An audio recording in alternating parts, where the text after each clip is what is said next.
Hey there, friends, come join the show. We're digging in the earth where good things grow. From tiny seeds to the food we share, love and sunshine fill the air. Plant what you eat what you grow. Learn as you grow, let the rhythm flow. Grow every day, in every way. This is how we garden for a brighter day. Yeah.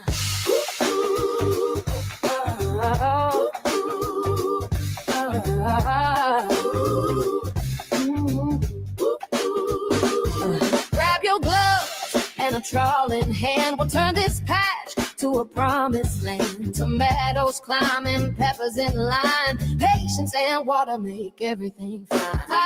Eat what you grow. Learn as you grow. Let the rhythm flow. Hearts grow every day in every way. This is how we garden for a brighter day.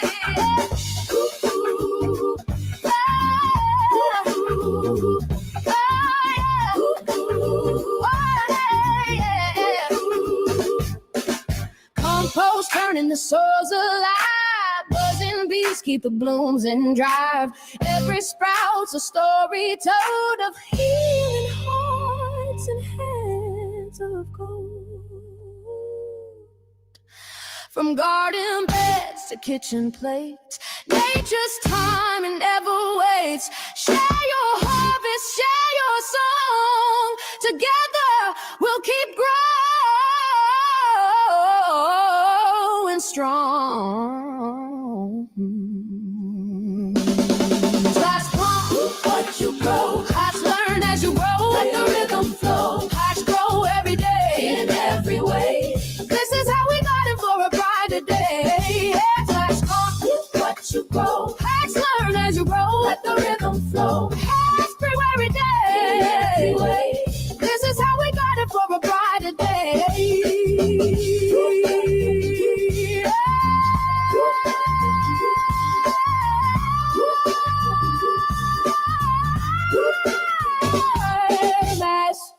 This is how we garden for a brighter day.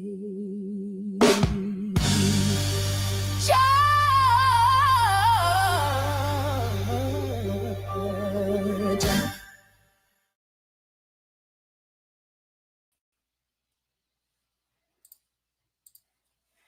I just found some seeds and containers and I figured, why wait? We're starting Microgreens and Sprouts together right now. If you've been wanting to grow food but feel overwhelmed, this is your sign. So grab what you have and grow along with me. Today, together, we are covering the seeds list, the containers you can use, the supplies besides seeds and containers. Is there a specific temperature range? What kind of light is needed? What is the time or the schedule? And what would this look like in a 14-day period? So Team Replay, I want to... I just saw something in the chat. Okay, Team Replay, what is one crop you can start this week to build your food confidence with me? Now, I have to address this. Brook Trout 1 says, you sing pretty good, Shawnee. You had no idea. The songs you are hearing for our intro and outro here at Shawnee Grows have been provided by Radio Jonesy and his magical AI. We talked about lyrics and genre, and we have 4 different songs that were created, and you will slowly hear all of them at some point. So, tell Radio Jonesy thank you very much. Hi, Mother Earth Garden Club. I am very relaxed and I did a lot of nothing and chocolate eating today. So let's get into growing some food because I found some seeds. Fuzzy Adventures and More. Hello, welcome to our Work With Me live. I haven't ordered the seeds that I want to do my winter growing, and I do have a plan to order them in 2 weeks. And at the same time, I discovered my trays that I want to use for seed for microgreens, the 5x5, are apparently in the garden shed at the garden property. So this is a perfect time to wiggle out the bugs of what am I doing and getting used to taking care of something in the house, right? So I'm going to do this. If you want to be on panel, here you are for the link. While I work and talk, I do have information to explain. Pin the message. We have Robin here with us. Nothing and chocolate, not me. I did studying all freaking day, says Robin. Well, she gets a gold star. Storms Radios is cooking and listening. And I think Eddie's here, but I don't find the thing to click. So, hi, Eddie. Now, microgreens equal a higher vitamin and antioxidant. Sprouts have better digestion, more available minerals, boosted B and C vitamins, both equal fast food you can grow in days. I'm going to do both of them. So microgreens can contain 4 to 40 times more nutrients than mature plants. Researchers found higher concentrations of vitamin C, E, K, lutein, and beta carotene in many microgreens, and this happens because the plant packs dense nutrition into the seedling stage. So I do have articles linked in the description to back up the things I'm talking about, to provide wonderful, beautiful pictures and steps and guides and all the things, even seed ordering links to get seeds if you don't have any in your house. They deliver concentrated phytonutrients and antioxidants. The compounds that protect a young seedling from stress also support human health. That means higher anti-inflammatory and immune-supporting properties. I am only editing a few more minutes and I'm really going to bed, says Bowtie. That's great. I encourage you to get a good night's rest for your body to make new blood and skin. Microgreens are harvested at peak energy. The plant is using stored seed energy plus early photosynthesis. That combination creates nutrient density, and you don't get that when you are eating the fully mature older leaves. It's a different level, right? Freshness matters. Microgreens lose nutrients quickly after harvest. So growing them at home lets people eat them within minutes, okay, which keeps more vitamins intact. Yes, you can wash them and put them with a paper towel in a baggie and put them in the fridge for 3 to 4 days using the knowledge of, does it smell okay? Does it look okay? They grow clean because microgreens grow indoors in a short cycle. They avoid many contaminants, pests, and nutrient loss that happen out in the garden or on long supply chains. Mother Earth had a stressful day, and I hope we can bring some peace and some distraction and some breath to you, Mother Earth. Sprouting. Okay, let's talk about sprouting. Unlocks nutrients that are trapped in the seed. Enzymes activate during sprouting, breaking down the proteins, fats, and carbs into forms your body absorbs more easily. Sprouts can increase vitamin levels dramatically. Vitamin C, B vitamins, vitamin K often increase during sprouting. In many seeds, vitamin C jumps several 100%. These are all things I'm going to need this winter in Minnesota, okay? Sprouting increases protein availability. The amino acids become easier to digest as the seed converts stored proteins into building blocks for new growth. Sprouts reduce anti-nutrients. Compounds like phytic acid bind to materials. Nope. Minerals is the word. My apologies. Phytic acid bind minerals and block absorption. Sprouting destroys some of these anti-nutrients, improving iron, zinc, magnesium, and calcium uptake. Sprouts support gut health. The enzyme-rich nature of sprouts helps digestion and adds plant-based prebiotic fibers. So the prebiotics are what the good guys eat, right? So if we were to go through a list of what do we grow for microgreens, we have sunflowers we hear a lot about. Pea shoots, Robin preaches about, right? Robin Gardens here with us. We did a collaboration again, if you haven't seen. The previous episode was about reflecting on our 2025 gardening year. What are the lessons we're taking with us into 2026? So catch that link in the description. Broccoli, radish, kale, arugula, red cabbage, mustard, basil, cilantro. On the sprout side, what can we grow for that? Mung beans, lentils, alfalfa, broccoli, clover, fenugreek, radish, wheat berries, chickpeas, and mustard. So if the seed grows a leafy green, it's usually great for microgreens. If the seed hydrates evenly and stays crisp, it's great for sprouting. Use untreated, raw whole seeds, not roasted seeds, not salted seeds. Microgreens love a tray, sprouts love a jar. So, microgreens. We have to get some kind of container. Now, I do have a list of containers as we go in the show here. Today, I'm using a 5x5 tray. It does have drainage holes in it. And I have 2 containers here. I might have to put the towel on the keyboard.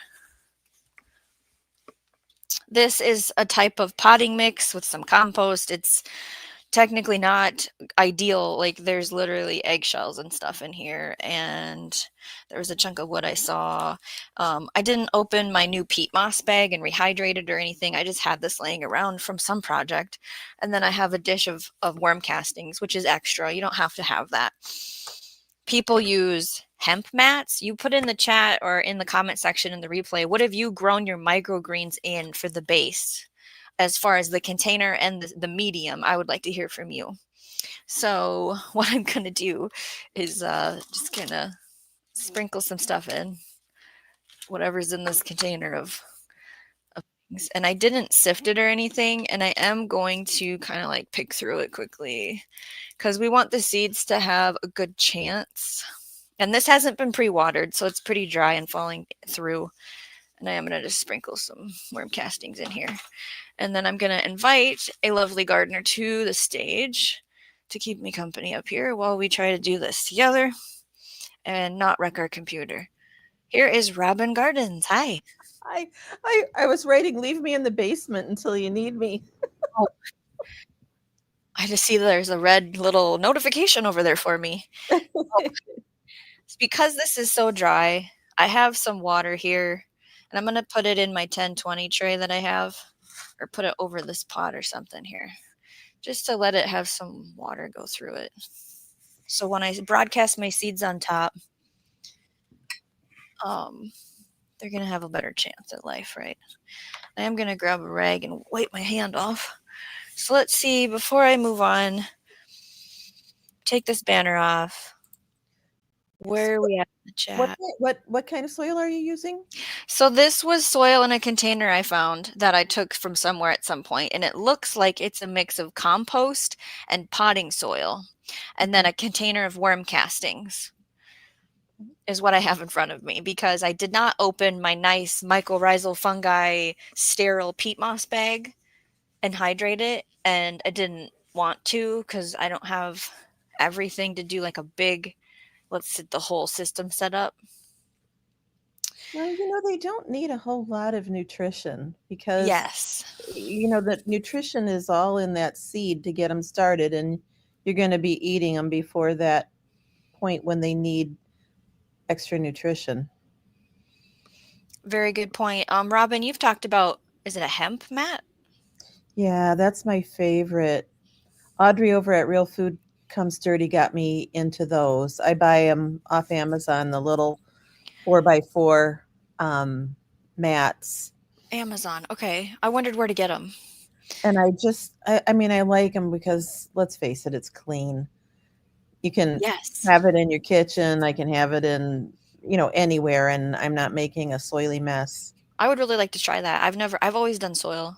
And I didn't like spray it with anything. I haven't boiled it. I haven't done any of that. So we'll see what happens. Brook Trout 1 says, does anyone grow sweet grass for juicing with a pineapple? I have not.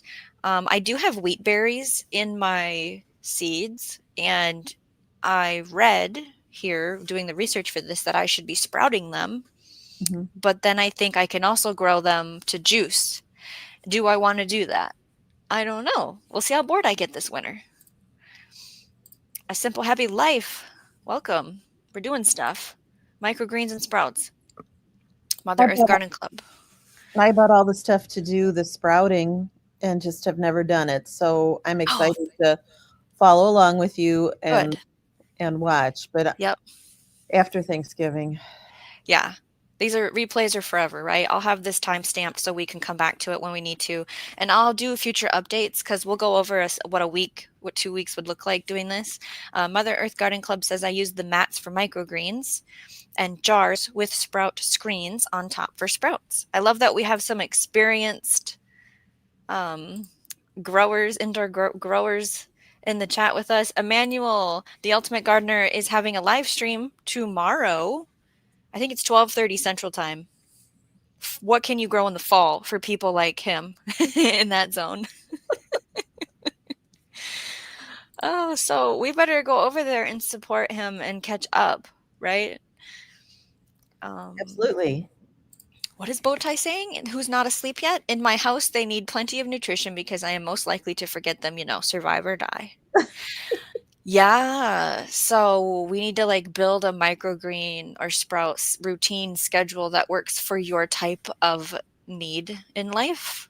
Good point. Jay says the 5x5 hemp mats are on Amazon. Is this a link to one? Okay. Terra Fiber, that's the one I use, Jay. Perfect. Terra Fiber. Okay. So at Costco, they sell the street tacos, and it comes in a long tray with a dome, with all the street taco fixings in it. And that is perfect to hold 3 hemp mats. So I get one started, and then like 4 or 5 days later, I get the next one started. And then 4 or 5 days later, I get the next one started. So I've got a nice succession right in the same little tray. I love that. And I like how we're talking about successions, starting it halfway in between before that one's done, starting another one, harvesting number 1, number 2 is now halfway, having that rhythm, having that continual stuff coming in. You know what I forgot to prepare though in our notes is how we can use sprouts and microgreens. So we'll get to that. I think we'll have time for that, of course.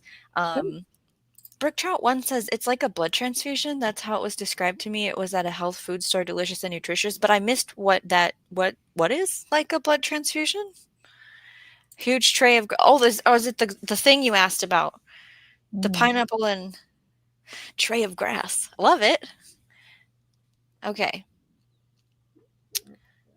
I've actually never had it. I mean, I've seen it like on the menu at a juicing place, but I've never had it before. Small amounts is what I hear. Like little baby 1 ounces or 1 ounce. I have a masticating juicer that's vertical, and so maybe I could do this. Bowtie says the Ultimate Gardener is trying to get 10,000 subs by the end of the year, which is right around the corner. We need to get people over to his channel. Yes. And then we're talking about street tacos, and Barry's ears perked up.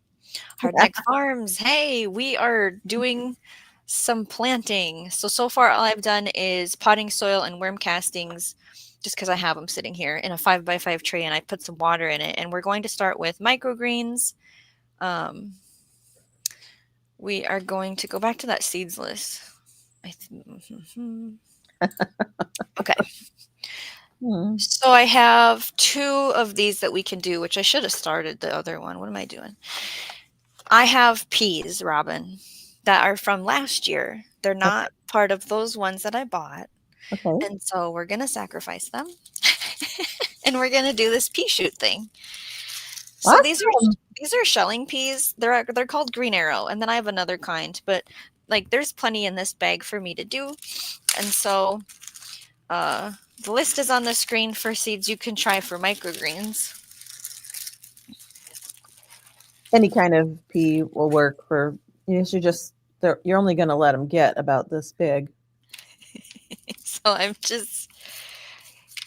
I'm covering the whole, we want very densely planted. So if we go into the action steps here, sprinkle seeds evenly across the top is the step we're on. And then we're going to press lightly into the surface. Now, Robin, would you say, there's a little eggshell in here, we're going to pick that out, that these seeds need to be covered with soil? No. And that's plenty. That is plenty. And you could have pre-soaked those. Yeah, I read about that. It just makes them, pop faster, but you don't have to. We definitely Do skipped you that have a part. little dome for that?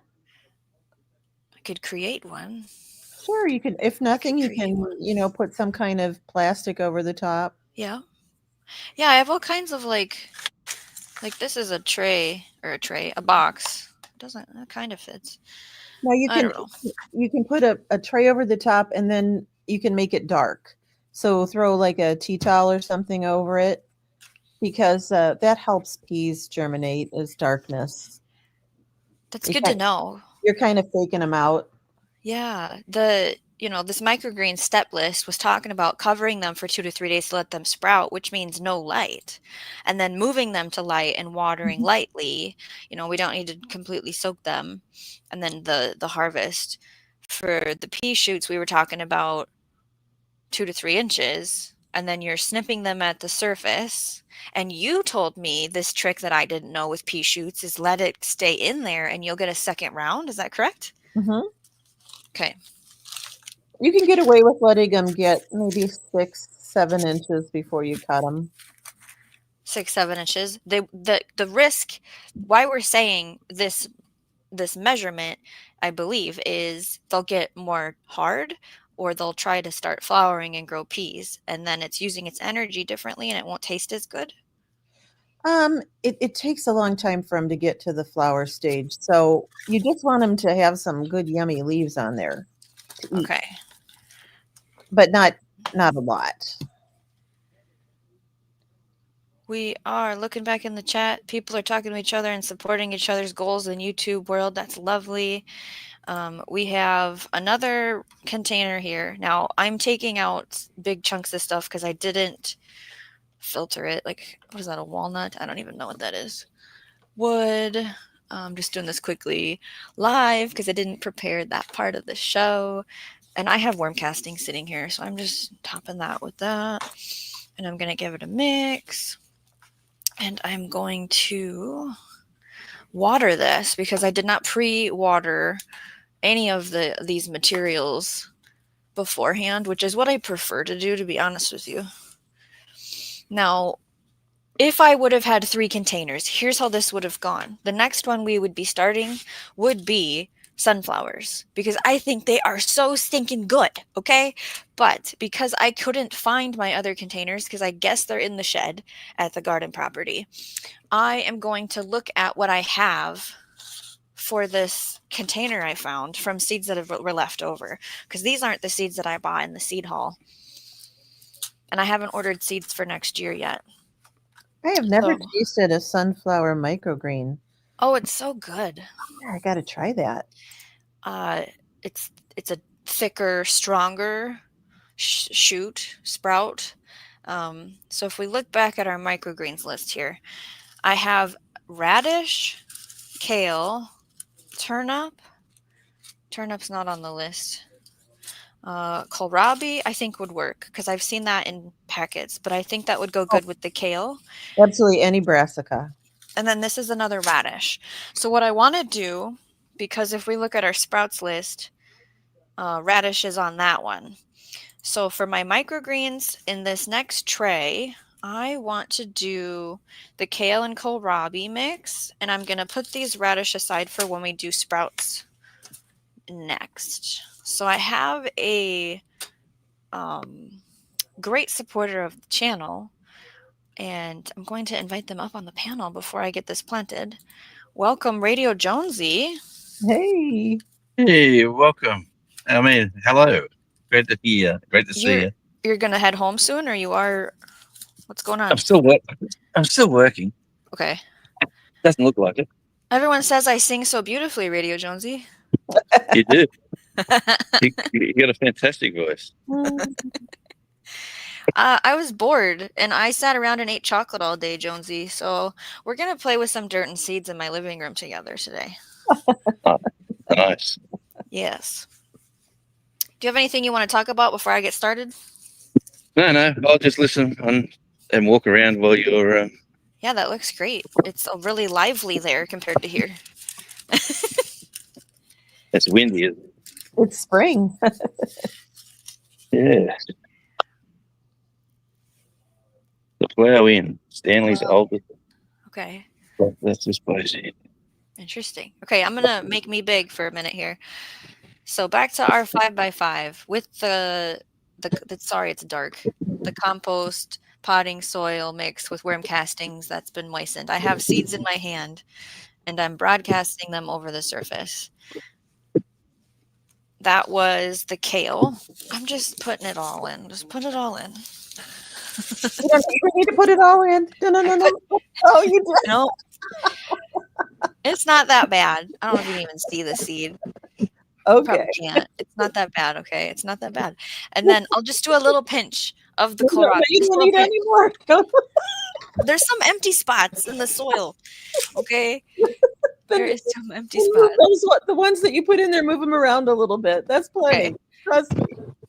I'm doing a sprinkle, Robin. Why can't I get this back to normal here? There we go. So if we're looking at, we're still doing microgreens. If anybody's just joined us, we are doing action steps, filling a container with moist soil, sprinkling seeds evenly across the top, which Robin is a great coach for this. Fantastic. I'm so used to planting, with children, which we could talk a whole show about. And I think we're going to do a series, Robin. We were talking about it somewhere today. Goodness, you should. Yeah, I think I can. I'd have to kind of write down my memories to get through it properly. You know how I like things in order. So I did not put any more soil on those. That's it.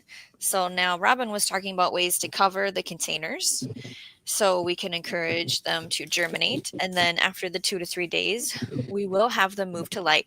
We are going to talk about light requirements, temperature requirements, and containers you can use if you don't have what you see here on the screen. And we would hope to have a harvest in 7 to 10 days. Now, before I go into sprouts, I seem hyper tonight, Janet. You're going fast, yeah. Oh, no. See, in real life, they tell me to downshift. And I try to pretend like that's not who I am when I'm on live. And so thank you. It's okay. We had a little bit of chocolate. I had a lot of caffeinated tea today, too. Let's go back to, I see some stuff. I have a little tip. What do you got? At the dollar store, the Dollar Tree, to be exact, in January, they drop their seeds for the season. And they have these packets of microgreens. And then they usually have two kinds, at least the last couple of years. One's a mild mix and one's a spicy mix. And so it's like $1.25 for a packet. And one packet usually makes 2 or 2.5 rounds of microgreens for me. Wow. Okay. And I like both the mixes. I like the mild mix and I like the spicy mix. Yeah. If you're interested in looking at mixes, there are links in the description to different blends that go well together for people. Mother Earth Garden Club says, kale seed is so tiny. I tried buckwheat microgreens and I'm not a fan of. Jay, Robin has a heart attack. I apologize. Thank you for pointing it out. Well, because that's my real, you're seeing the real Ryan's Friday and Talk. Welcome. We are planting together. And Simple Happy Life is saying beautiful flowers over to Radio Jonesy in Tasmania. And that was the bottom of the chat. Okay. I had him muted. Let's unmute. Okay. Yes, I'm still here. The wind is a bit windy. It's doing its wind thing, yeah. Yeah, that's the nut, which is the volcano. Yeah. Volcano, Knot, and Stanley, because that's yeah, that's right. Well, it's a volcanic plug, actually. Plug. It's the middle of the volcano after the rest of the volcano, washes away or disintegrates. There's actually a chairlift that goes up the top there. Oh, it's bigger no than way. It's bigger than it looks. Yeah. So you have to pay. Yeah, there's stairs as well if you want to zigzag your way up. But no thanks. No thanks. But that's a pretty healthy walk. Yeah, people are doing it right now. But I need to plan and train and exercise. So I do. Yeah. Anyway, I digress. Right. I can show you the flowers as I walk around. Yeah, that'd be great. if we were to do sprouts, we need a vessel to put them in. Now, this is going to seem really strange because it's huge. The reason I'm using this is because I have a wide mouth strainer lid, and I can't find my wide mouth jars that are smaller than half gallon. So it's a nice lid. Where can you find this? I believe this lid is in my wish list for Amazon, which is located at the channel's about page, description page, where you see like YouTube channel link, and then you'll see my store for merch link. Under that is the wish list, and this should be in there. If not, I'll put it in the description, and I can put it in the description after the show. If you don't have one of these, there's ways around this. So here's the jar. We talked about the seed options, which we'll review one more time again here. Mung beans, lentils, alfalfa, broccoli, clover, fenugreek, radish, wheat berries, which I'm probably going to try this winter, chickpeas, mustard. I have a pound of mustard seed, but it's for other things, so I don't know if I'll sprout any. So we decided that we were going to do radish, and so here they are. And I'm going to put them in my jar.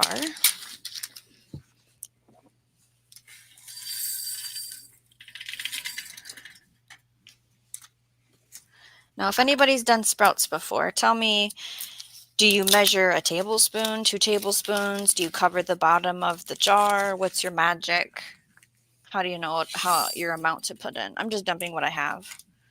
So it didn't even cover the bottom of the jar. And then that's a lot of seed. I think you're going to have a lot of sprouts. If you've never done this before, what happens is these seeds open up and they sprout, and then it fills like, I'll show you guys once it gets to there in a couple days. I have some distilled water because I have chlorine in my city water, and you can't have that in this process. And I didn't bring any well water home. And so I need to get them soaking. The first step is the soaking thing. So that's all I need. I don't need the whole thing. That's enough, right? And sorry if that was loud.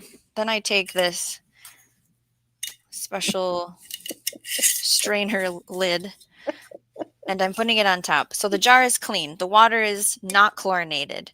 The seeds are in. Soaking for 6 to 12 hours. It's going to be 12. Let's be real. There's sleeping happening later. So what I'll do is we will drain them fully. So I like this lid because then I just right over the sink and the seeds don't come out. Where if you don't have one of these lids, you can put a regular lid on it, take the lid off, use a sieve, catch the seed, dump it back in. You know what I'm saying? Okay. So then after you've done that soak, our new routine is rinsing. So adding the clean water that has no chlorine, doing this, draining it right away. And then we're going to let it sit on the counter with no water in it, just those wet seeds, twice a day, ideally. So you could do it with your breakfast and do it with your supper. That's how I would run it into your system. Put it with your vitamins, right? And then you can harvest it in 2 to 4 days. You can wash them like right before you eat them if you want to soak them in a bowl. And if you want to take like the shells out to just have the sprouts, drain them with paper towel. You can store them in the fridge, same as microgreens. That sounds easy enough. It's really, really easy, yeah. So I'm going to go into the chat before I give more information to see. We have Gandalf with us. Hey. That's plenty of sprouts, says Mother Earth Garden Club. Thank you. Crazy Life Homestead says, I use a teaspoon and I add water to soak it in the dark. Drain it in 24 hours. Put them in light. And in 2 days, they break open. A cup and a half of seeds. This is a teaspoon, and you just did what? About 2 tablespoons? Oh, yeah. We're going big, you guys. I got a family to feed. No, I'm the only one that's gonna eat. Well, I can't say that. Some of my kids will pick at it. Crazy life. Sandwich instead of lettuce. Yeah. So we can talk about ways to eat them. Crazy Life Homestead says I have the plastic lids with the screening. I do alfalfa sprouts. Yeah, I think I might have to buy some alfalfa because I keep hearing things about it.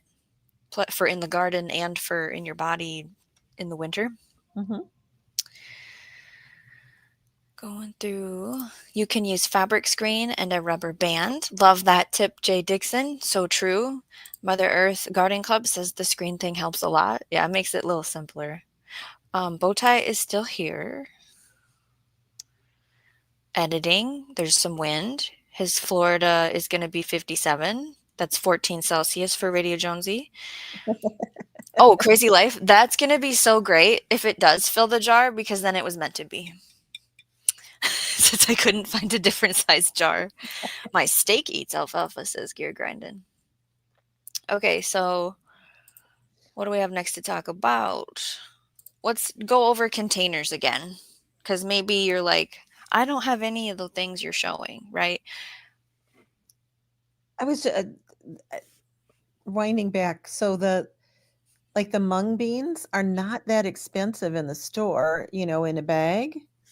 So is that one of the most cost-effective things to sprout? Good question. Like, what's the cheapest seed? Yeah, or just I mean, to give it a go and not invest too much money for people who want to give it a try. I feel like mung beans, people are like, what are you talking about? Where do I get a mung bean? What is that? And so, because we're talking about sprouting. Let me go back to my list. They're typically in the Asian section of the grocery store. I bought mine at Walmart. Oh, really? Yep. Walmart, okay. But it was like online Walmart. So I don't know if it came from my store or the warehouse.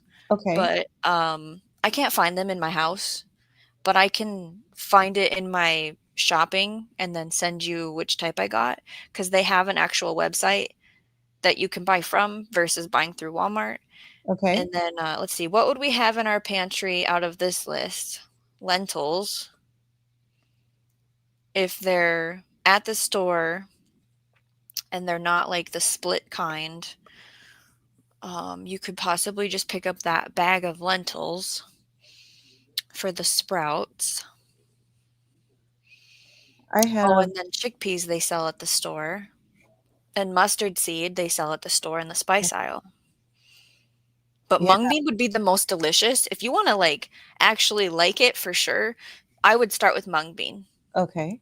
I don't remember what I paid for them though, but that's a good question. As I recall, it was cheap at the grocery store. But, I live in a suburban Chicagoland area that's, this stuff is pretty readily available most places. That's true. We have some Asian grocery stores and we have a Mexican one. What is Jay saying? Tuesday for Shawnee, breakfast sprouts, lunch sprouts, supper sprouts. It's possible to incorporate sprouts in every single one of those meal categories. I love that people are coming in sharing their weather, because it's a really big part of our life as gardeners, okay? It sure It really is. And it's so fun to be able to do this, to talk to people from all over and go, okay, you're on this side of me on the world and it's coming this way, or this is what, it's just so fun. So let's see. And then we got Jonesy going into spring while all of us are, in the snow. It's so different. Jay Dixon says the cheapest seeds to sprout are commonly available and inexpensive options like alfalfa, mung beans, and lentils, which are ideal for beginner sprouting and can be purchased in bulk for low cost. Thank you. Other affordable and easy to sprout seeds are the broccoli, radish, chickpea, and sunflower seeds. So it's like microgreen and sprout seeds aren't any different than a regular seed. So if you want to go and shop a 75% off seed that's labeled packed for 2025 and use them for this purpose, go for it. You don't have to order 2 pounds of seed from a fancy website that only sells microgreen seeds. And you can get into saving them. I mean, I do mustard and arugula, and both of those are delicious for microgreens. Absolutely, yeah, saving your own seed. If you've missed our Seed Saving Basics collaboration that Robin and I did, catch that in the replay. Link is in the description. Jay says, simply wash, then soak some dry mung beans from the grocery store or bulk store. Works just fine, and then rinse them twice a day. Takes about 6 days from seed to stir fry. They're really tasty. Ooh, in a stir fry, there's a good way to use them. Hardknack Farms, 33 now. Yeah, our feels like is 11 over here, Fahrenheit. There's the wind. Yep, it was windy here today. Okay, so we're going into containers, which Robin gave us a good suggestion already. So to knock a bunch out, we're talking about microgreens, takeout trays. I always say rotisserie chicken containers. The $6 chicken from Walmart or the gas station is so perfect. Egg cartons are available, pie tins. The salad clamshell makes me also want to say like the berries. Yeah. Yep. Yeah. Those are perfect. And Mhm. those are awesome for winter sowing too. Yes. Robin might have to do a show about that. All right. Sign me up. Sure. We have dollar store dish pans, old baking sheets, plastic cookie containers, cardboard boxes lined with a bag, and reused food storage containers. Anybody have any fun use it up, recycle it ideas? I'd love to hear it in the comment section or here in the chat. Now, if we went into sprouting containers, Mother Earth Garden Club is heading to bed. I see that over here. Have a good rest. Okay, so one thing I do is in my little takeaway, like for ketchup or um, whatever, the little ones, I save those. And then I put a cotton round, like a makeup cotton Oh, round okay. in the bottom. And then you can sprout your seeds right on microgreens right on there and have just, a little one. So like Yeah. it's one or two meal kind of one. So, if you don't want to go big, that's a great way to do it and easy.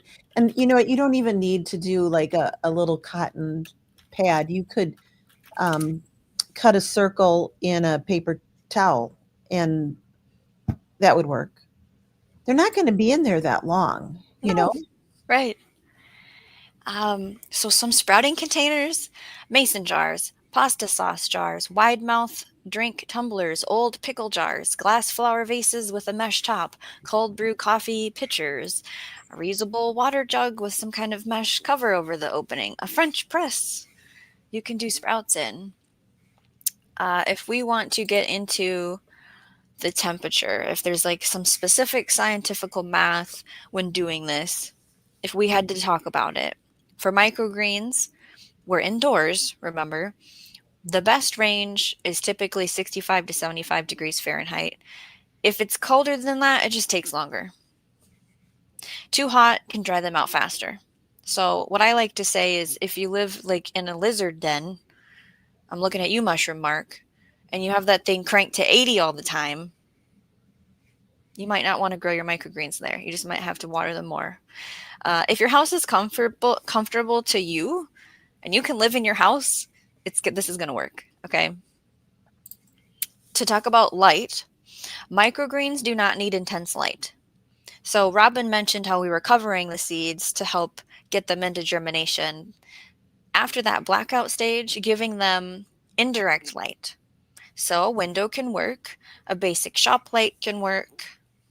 We don't want the direct, harsh, burning sun. The daily amount can be 10 to 12 hours of light, which helps them stay up and strong. They'll grow with less, but they might just be super long and leggy, and they might have a little lighter shade of green in their leaves. Now, for those sprouts, which was this thing, Mhm. the best range can be 65 to 75. Cooler temps slow them down. Hot rooms can cause spoilage.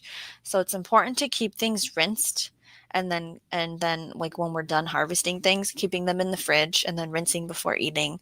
Now there has been medical suggestions that pregnant women shouldn't contain sprouts because of the risk of bacteria and getting sick and causing problems.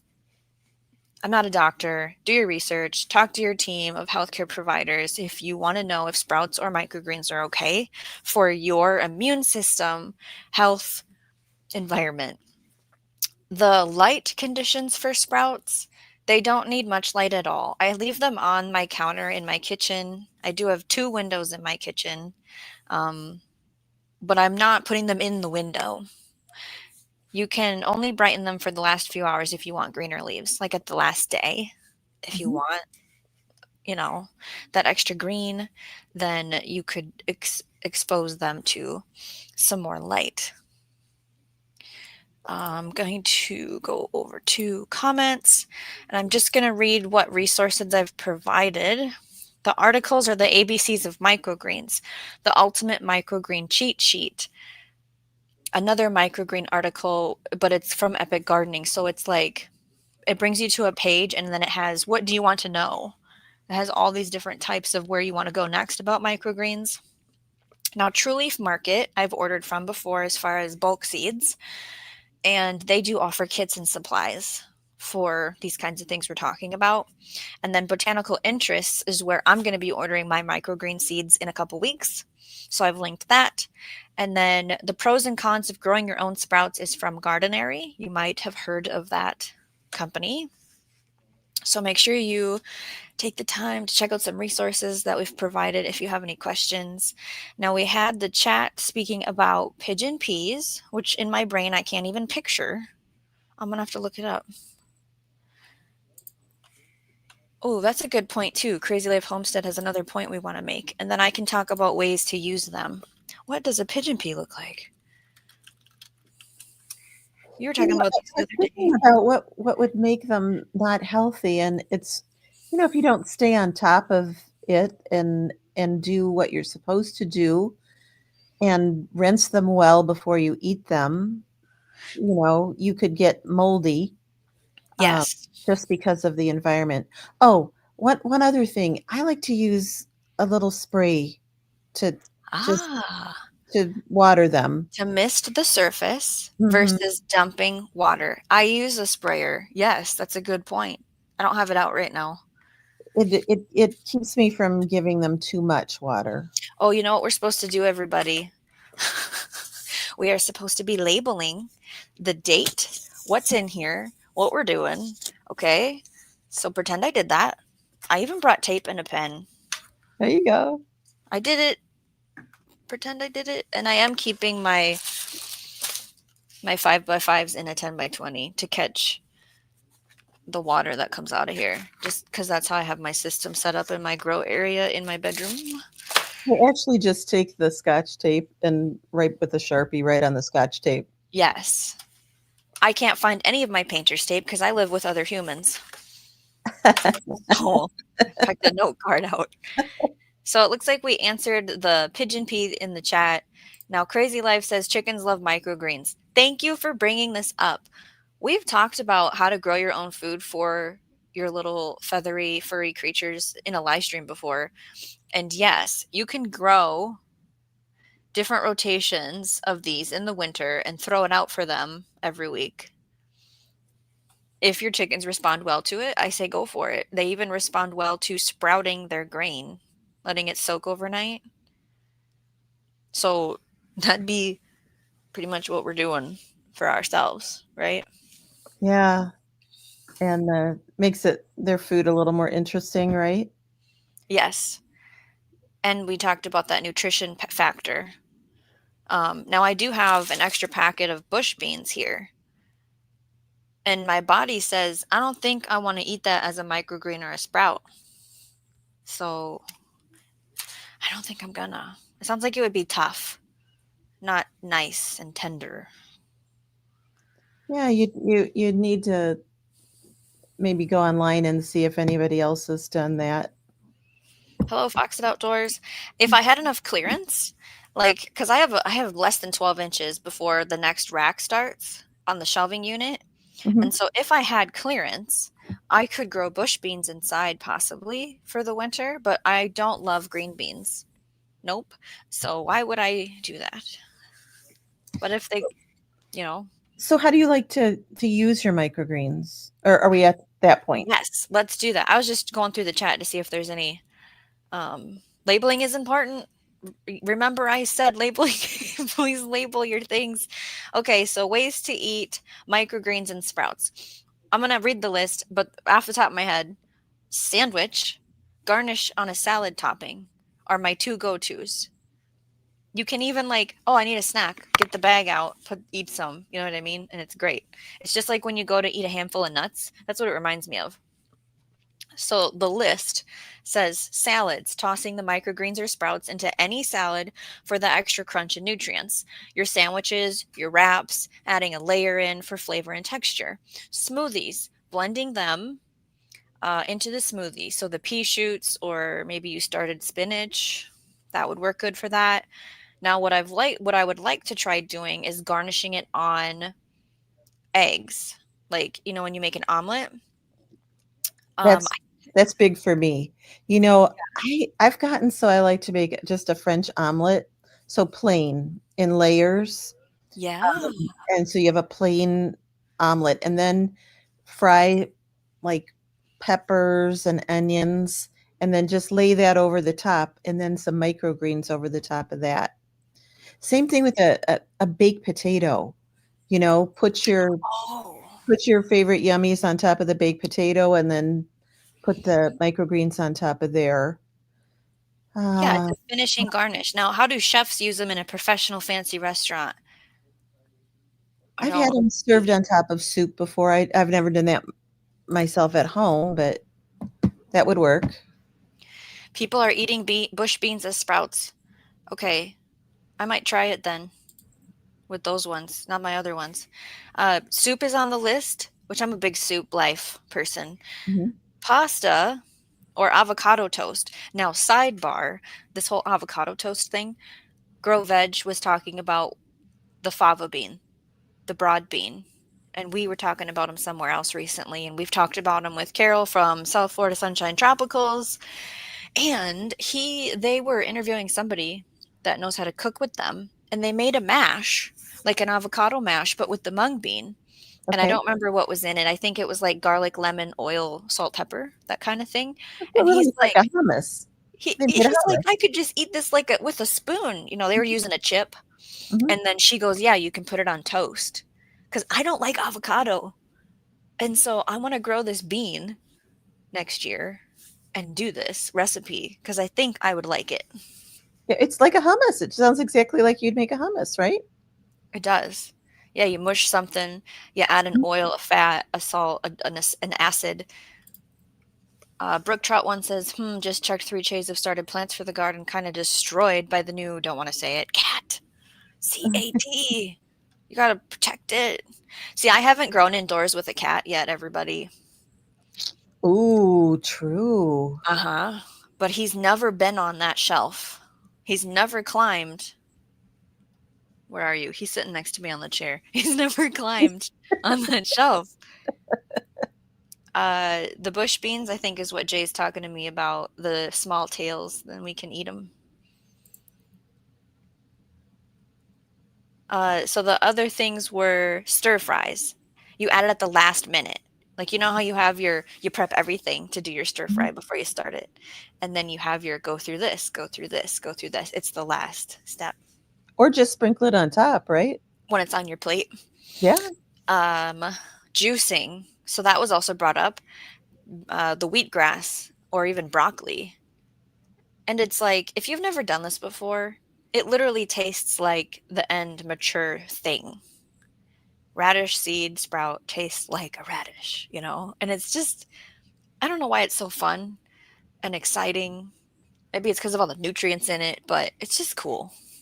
And then the snacking, like I said, just like you're eating a handful of nuts. I Do I I like I'm kind of a cracker and spread person. So you talked about the hummus or Yeah. guacamole or something, and I just got into whipped feta cheese. So you take the feta cheese and you whip it with Greek yogurt, and then pick your herbs and a little lemon zest. Oh my gosh, that is the Oh, tastiest thing on the planet. And then so spread that on a cracker and then plop a bunch of microgreens on the top of that. That's got to be delicious. I agree.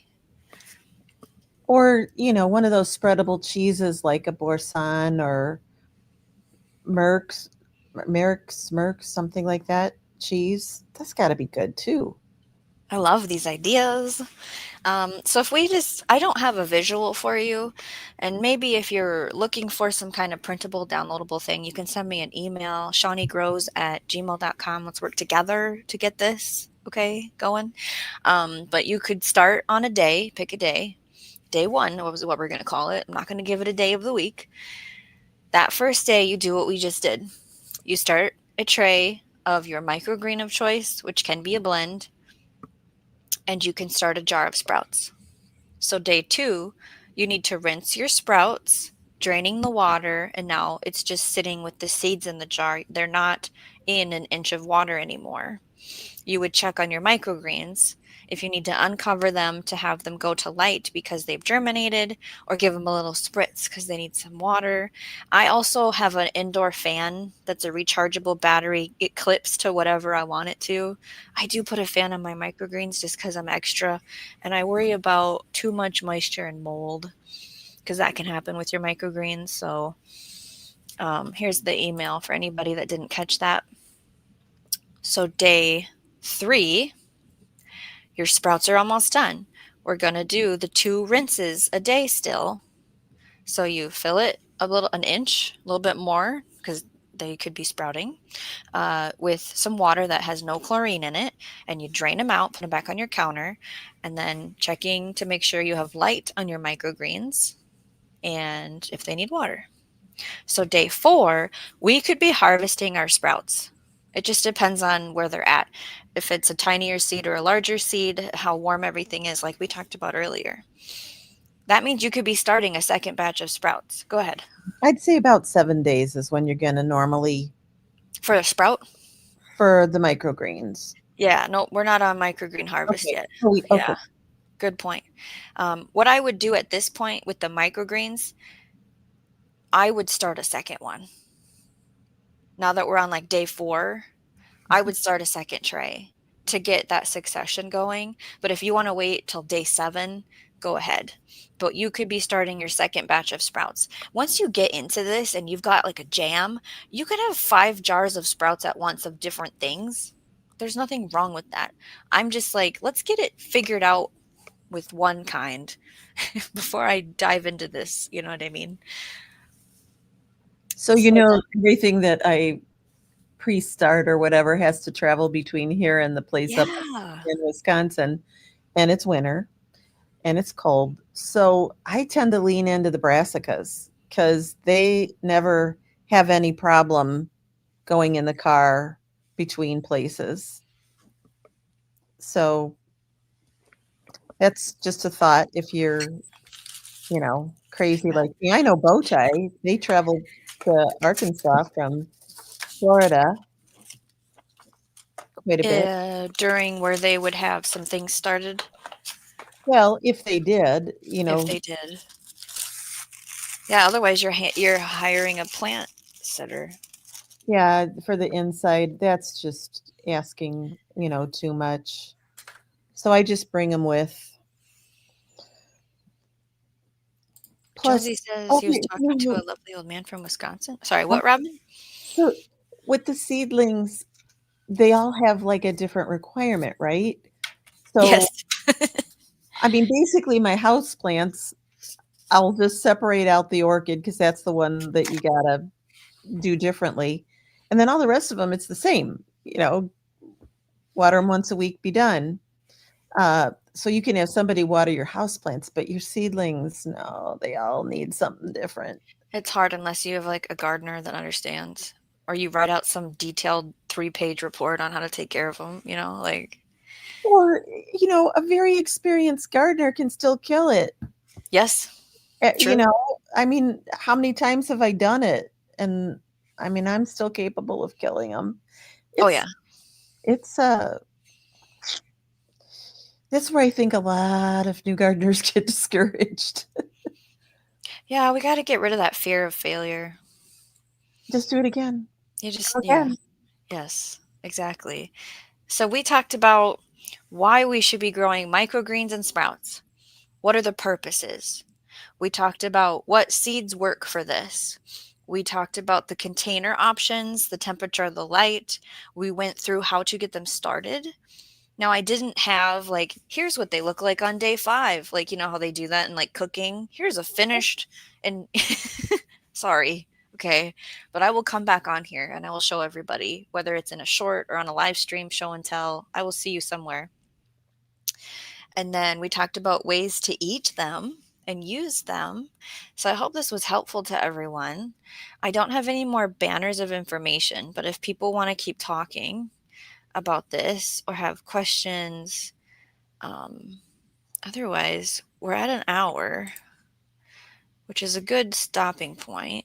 But what am I going to do now in my house? To be honest. Homestead is singing.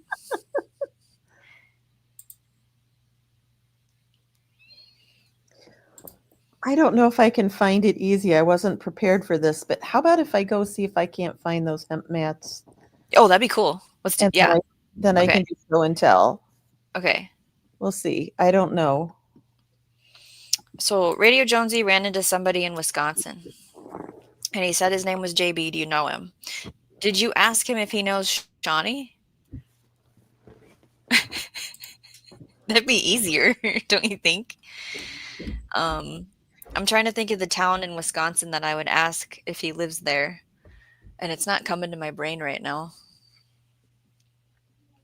Fox at Outdoors has a very valid point of, been growing for 5 years with gardening and still fail constantly. Yeah, exactly. Jay comes in with failure is part of the road to greater improvement in gardening. Now, I didn't add up the cost. Like, let's say we were to go get let's do, mung beans for sprouts. And then, I don't know what for microgreens, something that they sell at the store easily. And then we would already have a container in our house that we would just reuse. The filtered water, if you have to purchase it, and then if you're going to use potting soil or the hemp mat, what would that add up to? Because I have people coming at me in comment sections with, this is such a waste of time. This doesn't produce large amounts. It's expensive. And when people have pennies to work with, this is a waste of their money and time, and it's too hard. And what about when it fails? And I want to address all of that as we keep talking together, because it's all great conversations to have. Talking about the financial part of it, I've been advised that that's something we should do more of here on the channel, but it's just hard math for me to figure out. Gear Grindin 19 says, if at first you don't succeed, dust yourself and seed again, dust yourself off and seed again. It's early yet. Sorry. No, I get it. We're going to hang out a little bit longer, okay? We're going to watch the sprouts grow to entertain ourselves. Janet fail, 5th attempt in learning. Crazy Live Homestead says, this whole season for me was a fail except for the zucchini. Gee, Mama grows hard in the garden. So we started 2 5x5s today. One is peas. One was a mix of kale and what was the other one, guys? Kohlrabi. And then we did sprouts of radish, because we are growing whatever we can in whatever way we can to get some nutrition, because it's up to us to feed ourselves. So Janet would like to know, does everyone in Wisconsin know each other? Well, and I'm in Minnesota, so he's being silly with me. Pretty sure Radio Jonesy is just messing with me. Now, I do have a public service announcement for everybody. We have our good gardener friends, Maureen from Diva In The Dirt and Carol from South Florida Sunshine Tropicals. If you haven't noticed, they haven't been online much. Now, 2 different reasons, 2 different personal life stories, but I want everyone to help support them still. So if you can find something on their channels to watch and run so they can get ads to play and we can help them out that way, I would really appreciate it, since they are not putting out a whole bunch of content right now. Now, Diva does have some shorts that have been coming out, so please, you can say Shawnee sent me, or you can just be silent and watch through their content. Please play their stuff for them until they can come back online. Okay, Robin. I did not find the hemp mats, but I Okay. did find a couple of things. So this is what I got. Okay. So that's like your screen, but in plastic. And so, yep, I just have to, do it. But that'll be cool. Love it. And here's the bag of mung beans I got last year. And Holy mama. that was cheap. I mean, it was cheap. No one's starving at Robin's house. This Wow. was, I don't even remember what it was, but it was so cheap. It wasn't even $5. And I got some wheat berries because you were talking about wheat berries. Oh, yeah. Yeah. So I Cool. need to try to sprout those. Yes. It gave some sprouting basics on the back of the package. Okay. And then any of these, I mean, this is from the dollar store. No, this is from Menards. This is their cheapest cheap. And usually around January, beginning of February, they go on sale. And this year they were 11 cents a No pack. way. Oh, yeah. 11 cents a You pack. hear that, everybody? Now you have to do to get it that low, you have to do the rebate thing that you send it in. But, come on. End of season sales. Hit them up. Oh, yeah. And all of this is their cheap line. And honest to goodness, they sprout perfectly. And so does the dollar store stuff. I've never had a problem. Now they don't have anything, fun. It's all the common stuff. But come on, we all like French breakfast radishes and, cos lettuce and, the normal stuff, right? But yeah, I couldn't find those hemp Right. mats.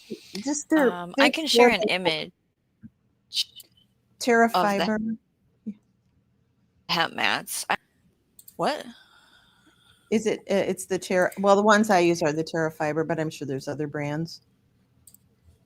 Yeah, that's. I have to push the button here. That was what Jay had put in the chat, and so I just pulled just the image up because I didn't want to show the.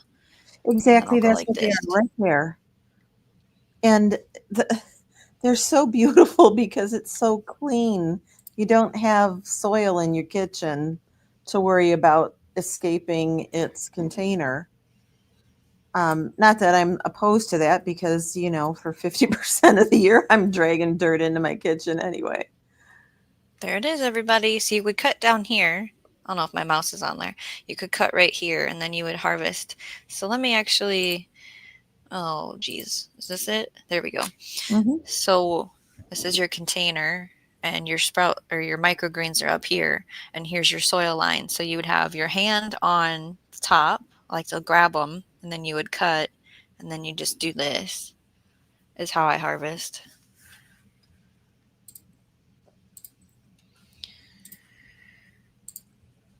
Okay.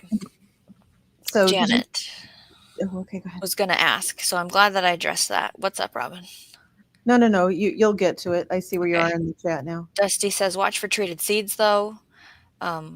Usually if it says organic, we know that it hasn't been sprayed with sprout reducing. It won't germinate chemicals. Dusty says, I have the 4-tier round sprouter, and I find it works better than the jar lid. Really? Oh, wow. End of season packages, says Jay, can be free to 25 cents in the stores. For me, that's August.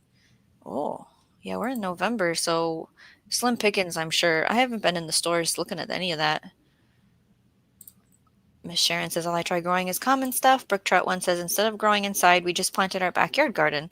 Yes, almost finished. Squash, cukes, lots of peppers and tomatoes. It all depends on where you are in the world. This is where I'm at in the North Pole, as Bowtie would say. G Mama says, hemp mats are awesome, and once I harvest my microgreens, I feed the mat to my wrigglers. Look at that. If you're vermicomposting, we did a whole episode on how to do that, where to get the supplies. I'm not currently vermicomposting Worm Farm, but I love that. Mm-hmm. I need Robin, to get into it. You have done it? Mm-hmm. Yeah. I had them in my kitchen. Yeah.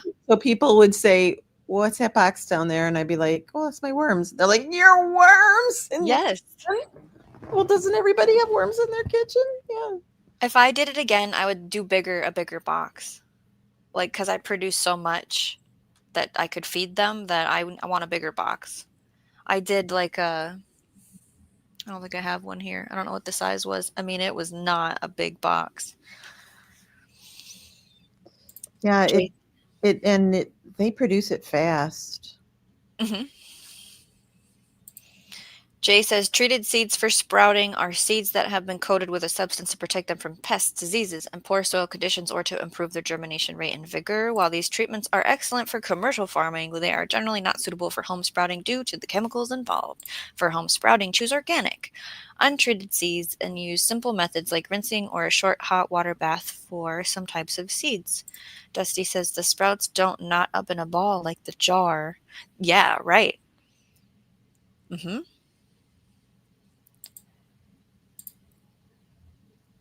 Smell from. Oh no, the worms do not smell. If there is a smell coming from your worm box, it's because you let it get too moist. Yeah, there's an imbalance. You need to add more dry matter. So shredded paper, cardboard, leaves, whatever it is that you're choosing to use, and then So skip some waterings. exactly, I mean, don't be tempted to add water. It just usually isn't needed. Did you find that too, Shawnee? Yo, I barely had to add water. Like the temperature of them and then the compost and the soil and the brown matter that we started it with, it was like I could spray it. Like we talked about spraying the microgreens with a spritzer, but I never had to like dump water in there. I mean, I was kind of freaked out about the fact that I thought that they would try to crawl out the top, but they don't. They always want to go down. Yep. So Yeah, if they're trying to get out, there's an imbalance. I would There's think something so. wrong. Yeah. Yeah. My kids really loved it. Now, I bet you they don't even remember it, to be honest with you.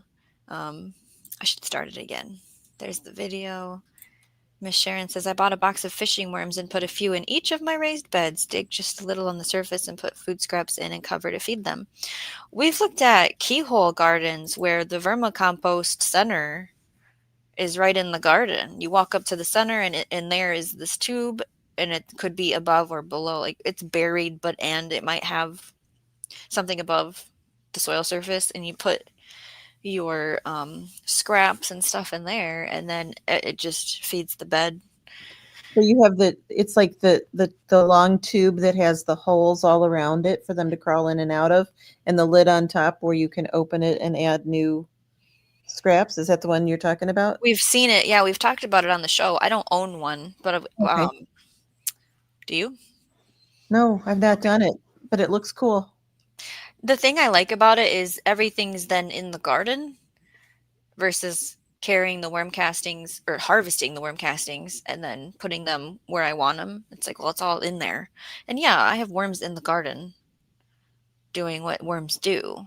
But it's great when you have like a a container of worm castings to help out in places, Sure, absolutely. to make a extract to liquid feed plants. Like it's very beneficial.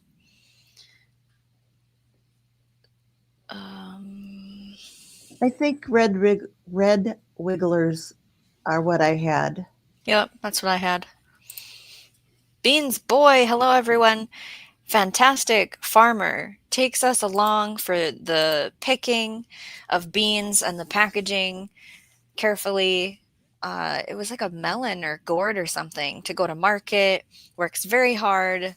If you ever want to check out Beans Boy, tell him Shawnee Grow sent you. Fantastic to watch. Very hard worker. Radio Jonesy introduced me to Beans Boy. Thanks for stopping by and supporting the channel.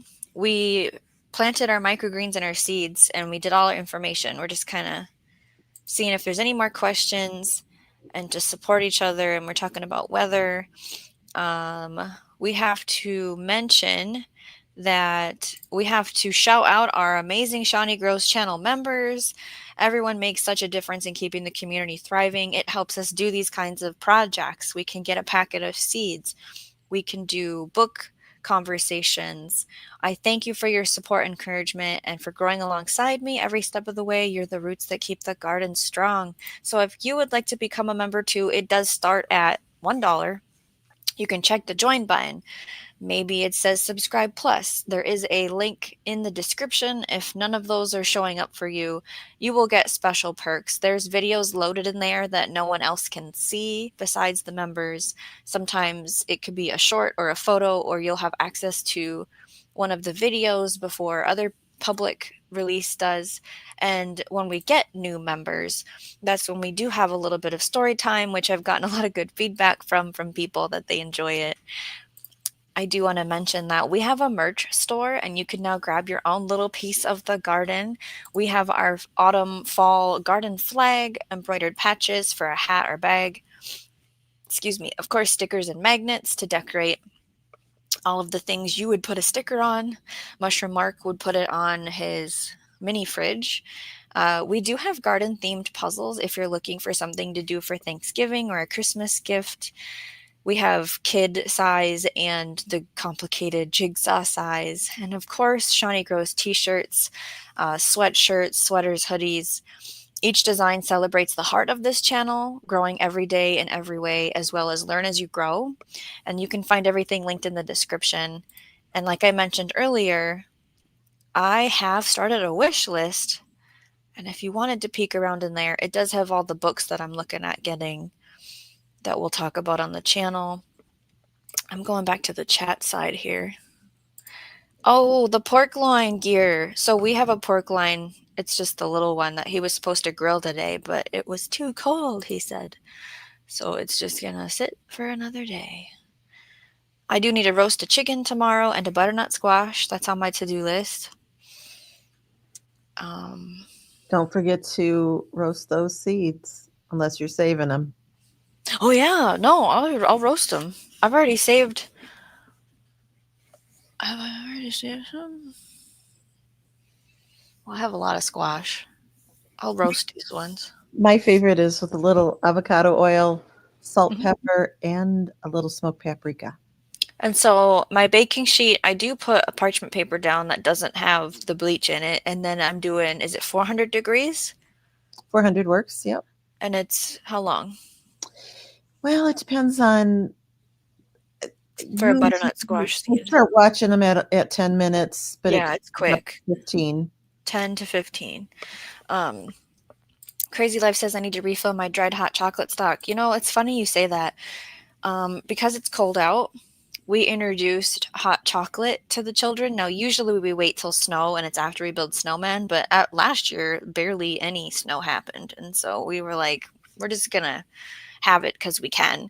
And so the first round we did with water, and we did put some marshmallows on top. And Mark did the hot chocolate today. The second round, in one day, we did milk, and then we got out this marshmallow fluff plus the marshmallows plus chocolate chips and sprinkles. So they were like, you guys are amazing.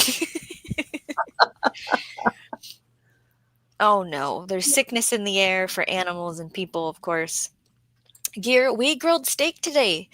And it's like, okay, so he didn't want a long grill, like the long smoke of a pork loin is what his deal was. The colder the better, it's more quiet and peaceful out. They still had, there would have been kids afoot. There would have been that. We have, I think, 3 more weeks, and then the neighbor kids are moving. So my kids have never experienced that before. And so wish me luck on that. Do you have a favorite hot chocolate that you like? Well, that's what we were talking about. I go, what are we supposed to buy for hot chocolate? Because I don't really love, hey, Mexi Panay channel, we don't have, we didn't buy a good one. Like, we bought Swiss Miss milk chocolate pre-packaged, and I go, am I supposed to buy it in the packages or the container where you just like scoop out a tablespoon or whatever? And he goes, well, as a kid, I always had it in the container because you get more and it lasts longer. And I go, there's like 6 different companies at the store that sell hot chocolate milk mix. And then I went back to that Healing Herbs live stream, linked in the description over at Diva in the Dirt's channel with the herbalist Marissa, Yeah. about adaptogenic hot cocoa.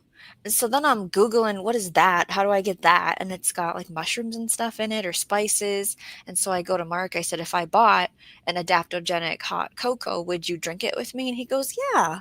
So now I got to figure out what one to try. And so tell me, how do I get to buy a good one for my kids and one for adults? So I my current favorite are the Land O'Lakes ones, and they're probably not that good for you, but they have the dark chocolate, which I like rather than the milk chocolate. And my favorite is raspberry and the chocolate supreme. They have it's like caramel and peppermint and Caramel sea salt is also a Mhm. very good one with Land O'Lakes. But that adaptogenics kind of sounds like a Mexican hot chocolate with a little bit of cayenne in there. Okay. Those are nice. I've had some nice Mexican ones too. I don't have a favorite right now. Does anybody have a favorite brand in the comments? Yeah, help us out because we have a long winter ahead of us. Crazy Life is talking about making your own mix, which I do have all of these ingredients. Nope, I don't have powdered milk anymore. Ooh, Powdered milk, powdered sugar, cocoa powder, salt. I made my own mix in a mason jar. I like making my own gifts, and we did have a live stream about that in multiple places. That was like way back when I started doing this. Which, oh yeah. wait, I mean, so a year ago is what I mean by way back. But Jay says I prefer white hot chocolate, not real chocolate. That's good too. There's a link happening. What is this one? Copy link. Let's see. Because the one I looked at, it's in my phone. I don't even know where. My phone's not with me. Okay, so what's in this? It's called Minimalist Baker Adaptogenic Hot Chocolate. And with the pop-ups. I just want the information. I want the ingredients list. Is this it? Nope. Okay. Cocoa powder or cacao powder. It has both of them listed. The one with the A and the one with the O. And then ashwagandha, reishi mushroom, maca, coconut butter, tocos, rice bran solubles. If you're being dairy free, sweetener, Hishawu, cinnamon, and collagen. It looks like it's a recipe, not something I can buy. Or can I buy it in a packet? As I kind of want to just buy it already mixed. Yeah, this is a recipe if you just have those ingredients. Oh, brook trout 1. My computer won't click it. Let's close a tab. My aunt has an awesome recipe for hot chocolate similar to what we were talking about. I think the The thing that would adaptogen word is talking about a plant. So I think that thing that would make or break the hot chocolate is the quality of the cocoa powder. yeah, So getting a really good cocoa powder.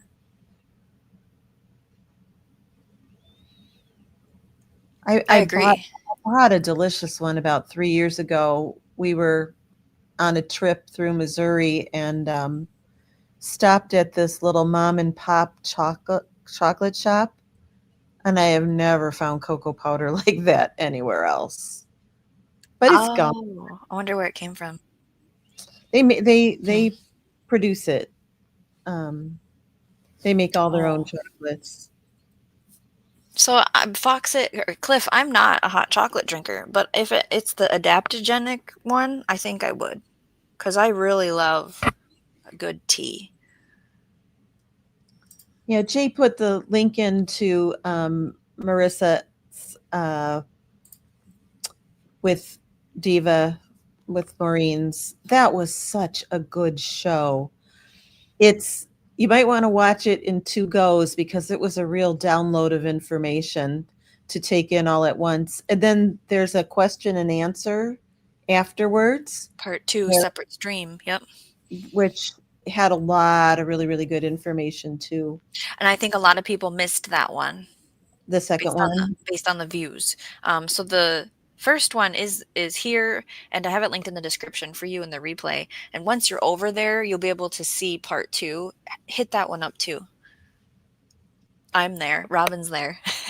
Well, yeah, and we were grilling Marissa with questions because we all had things we wanted to do. Like me, I really wanted to do the fire cider. Yes.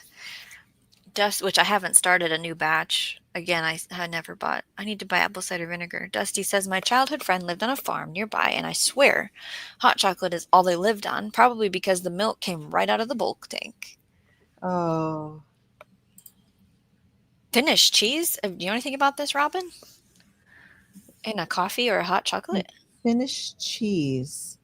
Great in coffee or hot chocolate. I got to look that up. Okay. I feel like you might enjoy that. Oh, cheese.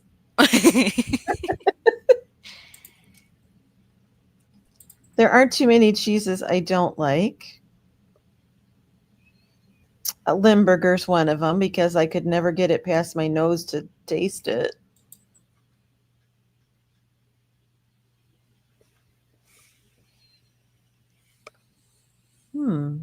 A bread cheese or squeaky cheese?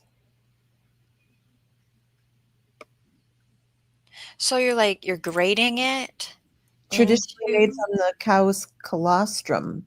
Oh. It's healthy. Oh, I've got to go. I'm going to go on a mission. Mm-hmm. I've got a store that carries a bunch of funky cheeses.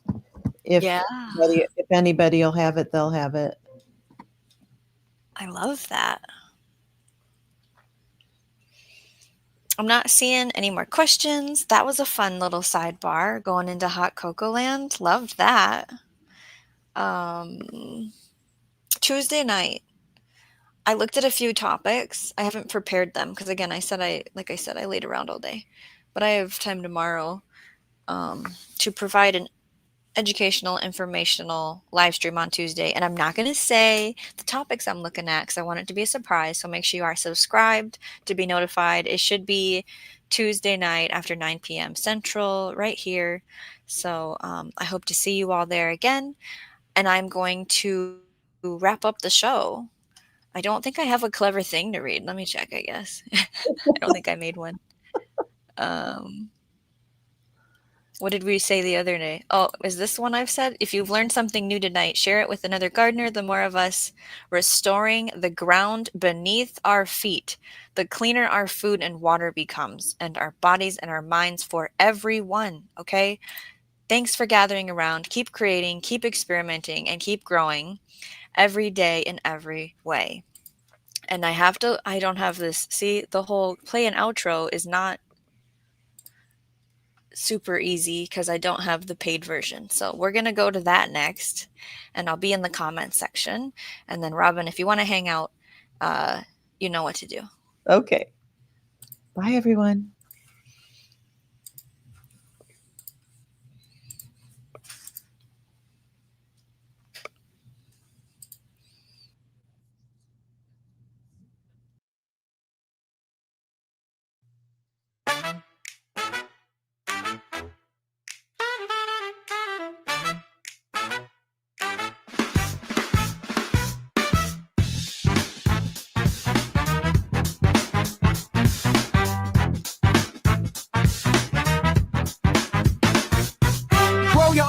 Yeah, started today. Little tips for beginners go a long, long way. Survival gardens, rising companion, roots tight. Regenerated soil, keep the future in sight. Build soil in layers, let the microbes feed. Save seed for the kids, that's the garden's creed. Food webs dancing in the dark below. Eat from the land, let the good life grow. Eat what you eat what you grow. Let's learn as you grow, let the rhythm flow. Grow every day, eat what you grow. This is how we garden for a brighter day. What you eat what you grow. Let's learn as you grow, let the rhythm flow. Grow every day, eat what you grow. This is how we garden for a brighter day. This is how we garden for a brighter day. Food forests rise and grocery rows too. Rain gardens soaking up that sky blue. Pollinator patches keep the heartbeat strong. Edible landscape make singing all season long. Plan what you eat what you grow. Let's learn as you grow, let the rhythm flow. Grow every day, eat what you grow. This is how we gonna provide a day. Plan what you eat what you grow. Let's